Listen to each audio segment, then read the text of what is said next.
आता बातमी धाराशिव जिल्ह्यातने एसटी महामंडळाच्या शिवाई इलेक्ट्रिक बसमध्ये दिव्यांगांना नो एंट्री असल्याचा प्रकार समोर आलाय। तिकीट मशीनमध्ये इन्स्टॉलेशन नसल्यामुळे दिव्यांगांना डावलल्याचा आरोप होतोय। तिकीट मशीन्समध्ये इन्स्टॉलेशन नसल्यामुळे दिव्यांगांना राखीव जागा उपलब्ध होत नाहीयेत। महाराष्ट्रामध्ये एसटी महामंडळाच्या ताफ्यामध्ये या शिवाई लिहिलेल्या जी गाड्या आहेत ह्या इलेक्ट्रिक गाड्या दाखल झालेल्या आहेत।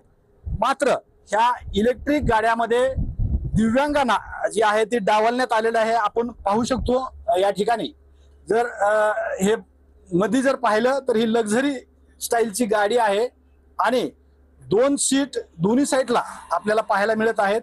या ठिकाणी जर वरी पाहिलं 3 आणि 4 जी सीट आहे ही दिव्यांगासाठी सीट आहे।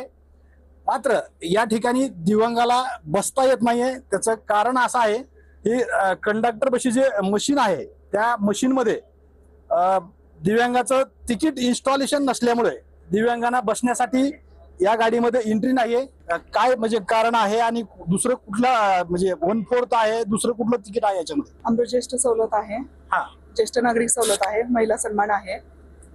बर, फक्त 1/4 नाहीये। श्रीराम क्षीरसागर, TV9 मराठी, धाराशिव।